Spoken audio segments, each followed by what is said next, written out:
आत्महत्या के प्रयास करने वाले लोग प्रयास के विफल हो जाने पर क्यों ईश्वर का धन्यवाद देते हैं?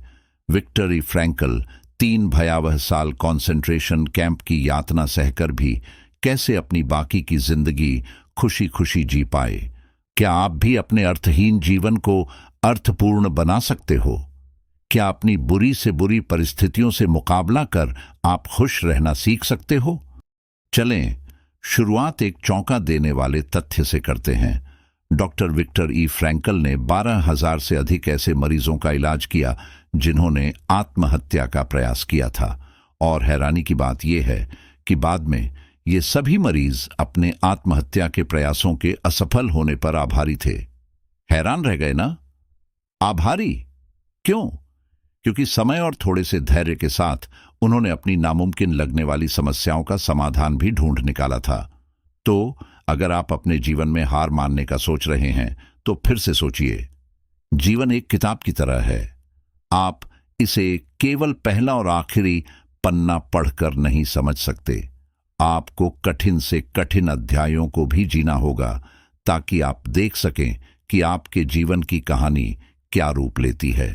अगर आप खुद को निराशा के एक अंतहीन भंवर में फंसा हुआ महसूस करते हैं तो याद रखें, यहां तक कि एक निराशाजनक स्थिति का असहाय शिकार जो कि अपना भाग्य नहीं बदल सकता, खुद से ऊपर उठ सकता है, खुद से आगे बढ़ सकता है और ऐसा करके खुद को बदल सकता है।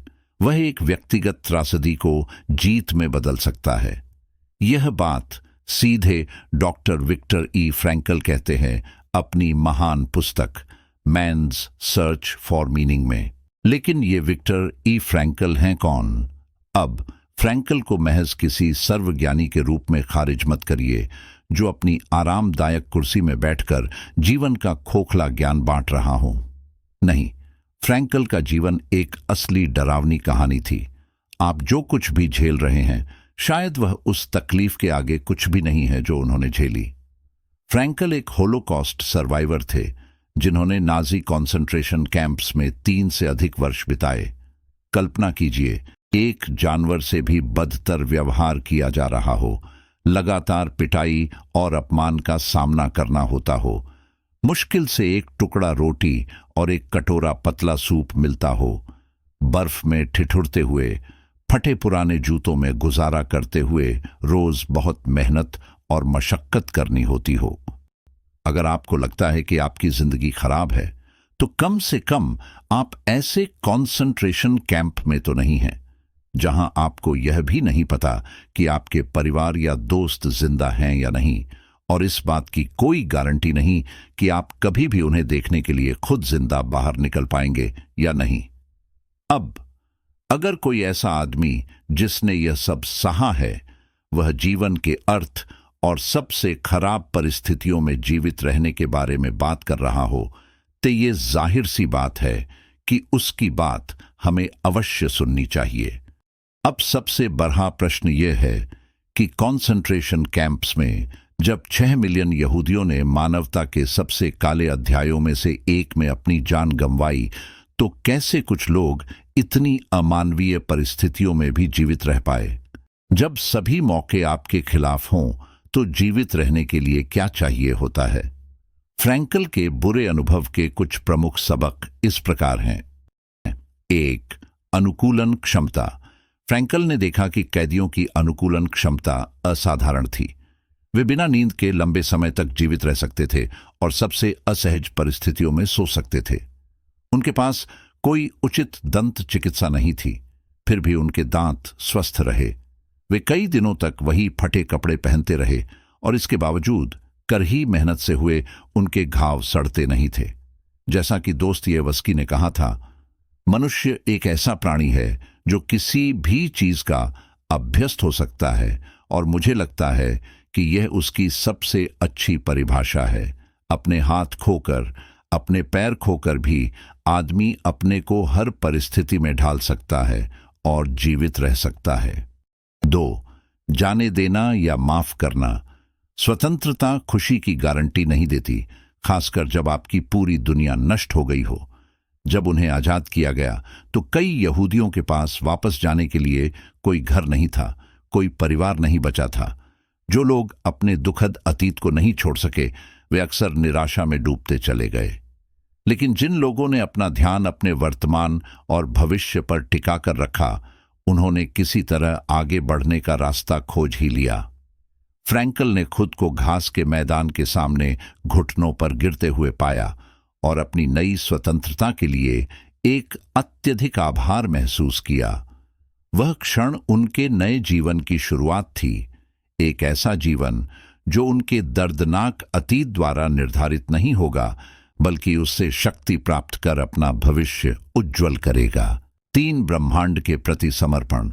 ऐसा करके फ्रैंकल मौत से बच पाए, 1 बार नहीं, 2 बार नहीं, बल्कि 3 बार। पहला, फ्रैंकल के पास अमेरिका का एक इमिग्रेशन वीजा था। वह पूरी तरह से कंसंट्रेशन कैंप में जाने से बच सकते थे, लेकिन उनके बुजुर्ग माता पिता के प्रति उनका कर्तव्य बोध उन्हें ऐसा करने से रोक रहा था। अपनी अनिश्चितता में उन्होंने भगवान से एक संकेत मांगा और उन्हें मिला एक संगमरमर का टुकड़ा जिस पर लिखा था, अपने पिता और अपनी माता का आदर करो ताकि तुम्हारे दिन इस दुनिया में लंबे हों। और आखिरकार उन्होंने वापस रुक जाने का फैसला किया। फिर 3 सालों तक कंसंट्रेशन कैंप की भयावह यातना सहकर भी वह जिंदा बच ही गए। दूसरा, जब उन्हें एक तथाकथित आराम कैंप में स्थानांतरित करने के लिए चुना गया तो कोई नहीं जानता था कि वे सुरक्षा की ओर जा रहे हैं या गैस चैम्बर की ओर। फ्रैंकल ने फिर अपना विश्वास बनाए रखा और फिर बच निकले, क्योंकि उनके पिछले वाले शिविर में इस हद तक भीषण अकाल हो गया कि कुछ लोगों के नरभक्षी तक बनने की नौबत आ गई। तीसरी बार भी वे फिर मृत्यु से बाल बाल बचे जब ट्रकों में कैदियों को ले जाने की जगह की कमी के कारण उन्हें पीछे छोड़ दिया गया। जो लोग पीछे रह गए थे उन्हें अगले ही दिन अलाइड फोर्सेस ने रिहा कर दिया, परंतु जिन कैदियों को ले जाया गया था उन्हें एक निकटवर्ती कैंप में जला दिया गया। एक बार फिर जीवन ने उन्हें बख्शा। और क्यों? क्योंकि उन्होंने पूरी तरह से अपना भरोसा बनाए रखा। कुछ लोग उनके अमेरिका न भागने के फैसले को मूर्खता कह सकते हैं, लेकिन अगर वह भाग जाते तो वे वह गहन आवाज नहीं बन पाते जो आज उनकी रचनाओं के माध्यम से हमसे बात करती है। उनके अपने अनुभवों ने उनके द्वारा विकसित की गई लोगोथेरेपी के सिद्धांतों को खरा और सच्चा साबित किया, जिससे कि वह अस्तित्ववादी मनोविज्ञान के सबसे सम्मानित व्यक्तियों में से एक बन गए। परिस्थितियों से ऊपर उठना। क्या मनुष्य केवल अपनी परिस्थितियों का शिकार है या वह उनसे ऊपर उठ सकता है? फ्रैंकल ने कॉन्सेंट्रेशन कैंपों में दोनों प्रकार की चीजें देखीं, भयानक घटनाएं और दयालुता का प्रमाण भी। सबसे अंधेरी जगहों पर भी कुछ लोग अपनी आखिरी रोटी का टुकड़ा साझा करने या मदद का हाथ बढ़ाने के लिए तैयार थे। यह हमें सिखाता है कि चाहे स्थिति कितनी भी निराशाजनक क्यों न हो, आपके पास हमेशा एक विकल्प होता है। आपकी प्रतिक्रिया कैसी होगी ये केवल आप ही तय कर सकते हैं, यहां तक कि एक कॉन्सेंट्रेशन कैंप में भी और असल जीवन में भी। आप क्या करेंगे यह चुनने की शक्ति तो सिर्फ आपके पास है। तो इससे पता चलता है कि जो लोग वर्तमान में हार मान लेते थे वे जल्दी ही जीवन से भी हार जाते थे। अगर वे यही सोचते रहते कि उनका दुख कब खत्म होगा तो वे अंतहीन निराशा का सामना करते।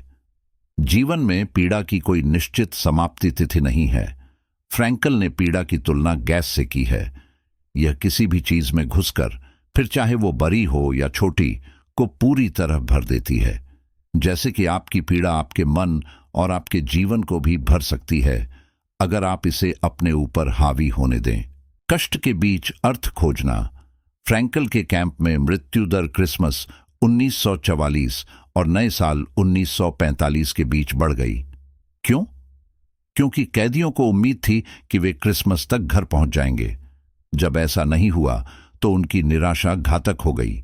यह दिखाता है कि उम्मीद खो देना किसी भी शारीरिक बीमारी से ज्यादा तेजी से मार सकती है। आज कई लोग खुद को एक अस्तित्वगत शून्य में पाते हैं, महसूस करते हैं कि जीवन का कोई अर्थ नहीं है। फ्रैंकल का दर्शन स्पष्ट है, जीवन का अर्थ कोई महान सार्वभौमिक सत्य नहीं है। तो आखिर जीवन का अर्थ है क्या? लेकिन इस प्रश्न का उत्तर आमतौर पर नहीं दिया जा सकता। इसका उत्तर हर आदमी, हर घंटे और हर दिन के लिए बदलते रहता है। हर व्यक्ति अलग है और उसका जीवन भी।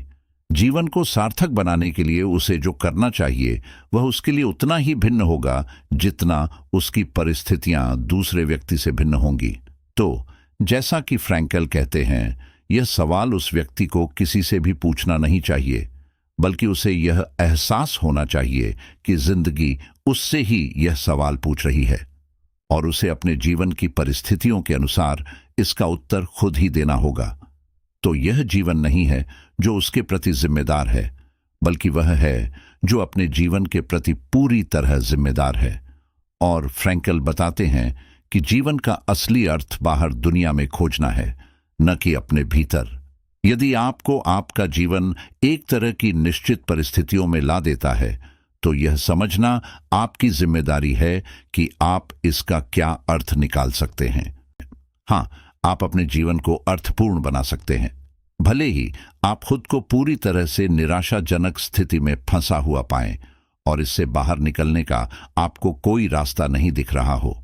लेकिन आपके अंदर यह मानवीय क्षमता है जिससे आप अपनी कमजोरी को अपनी ताकत में बदल सकते हैं।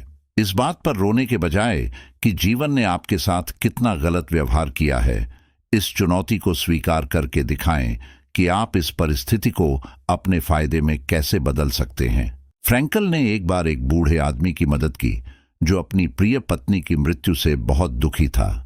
जब उस आदमी को यह एहसास हुआ कि अगर वह अपनी पत्नी से पहले मर जाता तो वह ऐसे गहरे दुख में डूब जाती जिससे कि वह बाहर नहीं आ पाती, तो उसे एक नया दृष्टिकोण मिला। अब उसकी पीड़ा का एक उद्देश्य था।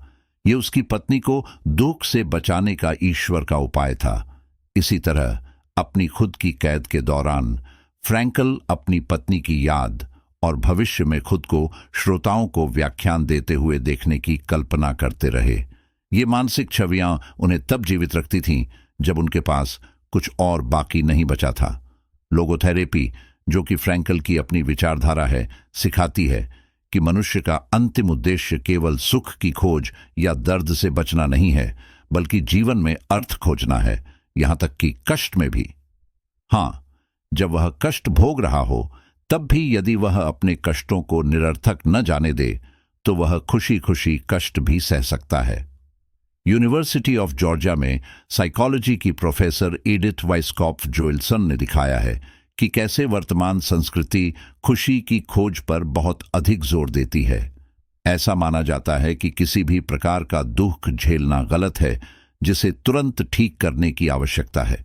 इसलिए हर समय खुश रहने का अनावश्यक तनाव एक दुखी व्यक्ति पर और भी दबाव डालता है, जिससे वह दुखी होने पर न केवल दोषी महसूस करता है, बल्कि उसे खुद पर शर्म भी आती है कि वह क्यों सबकी तरह खुश रहने में नाकामयाब है। लेकिन साथ ही लोगोथेरेपी यह भी स्पष्ट करती है कि अपने जीवन में अर्थ खोजने के लिए कष्ट सहना आवश्यक नहीं है। यदि उस कष्ट से बचा जा सकता है तो अवश्य ही बचना चाहिए। अनावश्यक कष्ट सहने में कोई वीरता नहीं है। जैसा कि अंत में फ्रैंकल कहते हैं, आखिरकार मनुष्य ही वह प्राणी है जिसने ऑशविट्स के गैस चैम्बरों का आविष्कार किया। हालांकि वह प्राणी भी है जो अपने होठों पर प्रभु की प्रार्थना के साथ सीधे उन गैस कक्षों में प्रवेश करता था। निष्कर्ष, विक्टर फ्रैंकल की जीवन कहानी सिर्फ एक प्रेरणादायक कहानी नहीं है। यह सबसे चुनौतीपूर्ण परिस्थितियों में भी अर्थ खोजने के लिए एक रोड मैप है। याद रखें, बात दर्द से बचने की नहीं है, बात उसमें उद्देश्य खोजने की है। समझी है कुछ बातें हमने, पर इस किताब में है छिपा एक खटहरा खजाना। तो पूरी किताब में डूब जाओ, क्योंकि जिंदगी है एक सफर अनजाना।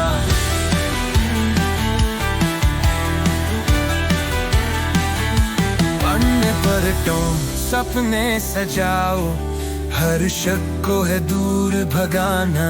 अगली मुलाकात तक याद रखना, ताबुक सर के संग है अब हमेशा मुस्कुराना।